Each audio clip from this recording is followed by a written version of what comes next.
transformação da sociedade, não há a menor dúvida. Então, todos meus parabéns e solidariedade. Agora, eu queria entrar nessa história que vocês fizeram, que é absolutamente imprescindível. E eu queria começar, Motorinho, pelo caminho do dinheiro, porque é muito dinheiro. O que eles pediram, só o que eles pediram para o Vorkaro para esse filme, fora o que eles pediram a outras pessoas, é um volume de dinheiro absurdo. E vocês levantaram que pelo menos parte desse dinheiro foi depositado num fundo que é administrado por um advogado do Eduardo Bolsonaro, lá no Texas. Heaven Gate, Porteira do Paraíso, que agora para eles virou inferno. Então eu queria que você contasse um pouco dessa apuração do trabalho para descobrir o destino do dinheiro e a importância de ter descoberto um dos destinos dessa grana toda. É isso, Elô. O que ficou mais... o que ganhou mais repercussão desde ontem, sem dúvida, foi o áudio do Flávio Bolsonaro, que de alguma maneira se mostrou devastador para sua campanha. Mas o material que a gente teve acesso, como a gente descreve na reportagem, ele é mais amplo, tanto em termos de mensagens, áudios e, sobretudo, documentos que comprovam a transferência desse dinheiro para um fundo nos Estados Unidos. A gente sabe que o valor total negociado era de 24 milhões de dólares, que até a altura em que a gente obteve as mensagens que a gente teve acesso, 10 milhões de dólares teriam sido pagos, e a gente tem, inclusive, comprovantes de ordens bancárias de pagamento internacional que transferiram esse dinheiro para o Texas, para esse fundo Haven Gate. É um caminho que não foi fácil apurar, porque esse fundo está em nome de um outro fundo, que também é um fundo homônimo chamado Haven Gate também, e esse sim está em nome de duas pessoas.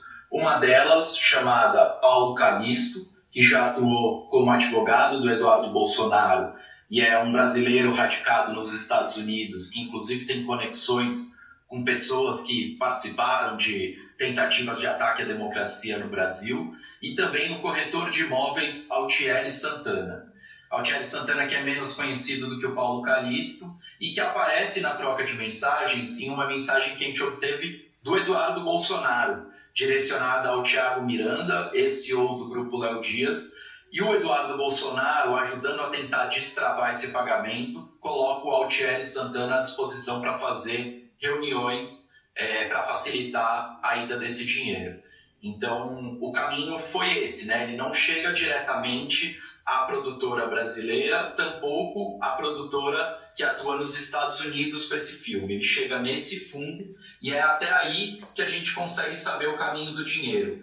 Então, eu inclusive ouvi o comentário da Adriana, a gente tem ouvido muitas ponderações e inclusive discutiu editorialmente o quanto que a gente pode dizer que esse dinheiro chegou no filme. E, na verdade, a gente não pode. A gente sabe que ele foi negociado para bancar o filme. Agora, se foi esse dinheiro utilizado para pagar Jim Caviezel, atores internacionais e toda a produção que foi sim grandiosa, né, ainda que seja um filme nacional, tenha algo de patético na cinebiografia do Jair Bolsonaro, foi uma produção que trouxe uma equipe grande dos Estados Unidos para o Brasil, que aqui no Brasil teve locações e equipes gigantescas, inclusive profissionais de cinema que atuam em grandes obras brasileiras, internacionais, que são profissionais reconhecidos, trabalharam nesse filme. Então acho que é uma produção cara sim, mas de fato a gente não sabe se todo esse dinheiro, que é um dinheiro quase sem precedentes por uma produção cinematográfica brasileira, foi utilizado no filme. Doutorinho, parabéns, já te dei os parabéns ontem e te faço isso publicamente agora, e quero aproveitar a minha pergunta para entender todos os detalhes da reportagem. Queria que você contasse para a nossa audiência como é que esse material, como é que vocês chegaram até esse material, como é que foi o processo de verificação da veracidade das próprias mensagens, que você já tangenciou na resposta para a Heloísa Vilela. Queria que você se aprofundasse um pouco nessas questões correlatas à própria reportagem. Por favor, querido. Certo. É isso, César. Depois de ter acesso a esse material, a gente passou por um processo exaustivo de checagem. A gente sabe que em tempos de inteligência artificial, mensagens, áudios e até documentos podem ser manipulados, por mais crível que seja a fonte ou por mais que a gente conheça a origem desse material.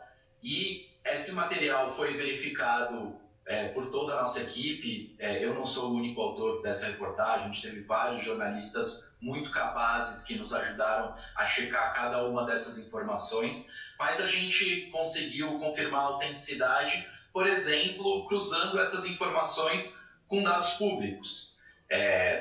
Dados de viagens do senador Flávio Bolsonaro, presença em plenário ou não. A gente, inclusive, detalha que em uma das reuniões que era para ele ter ido presencialmente com Daniel Porcaro, ele estava numa reunião da CCJ e sai atendendo o celular.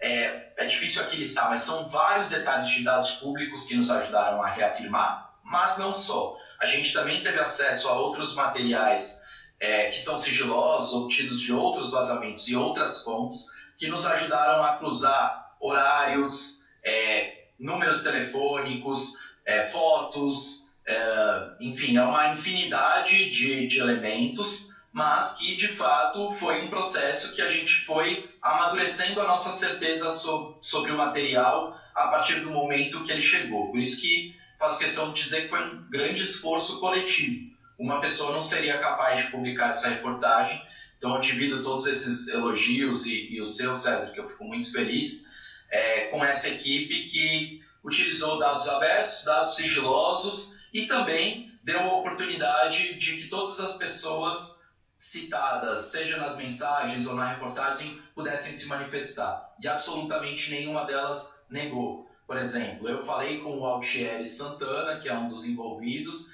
Ele não quis se manifestar, mas dei a oportunidade de que ele negasse a história, não negou. O próprio Flávio Bolsonaro, é verdade que é o meu colega brilhante Thales Alcântara, ontem ele diz inicialmente que é mentira, mas também outros colegas que estavam naquele quebra-queixo mais próximos ao Flávio conseguiram captar a parte final do que ele diz já é privado, é privado, é privado. Ou seja, já admitindo que aquilo não era uma mentira e tentando se defender dizendo que era financiamento privado e não financiamento público. E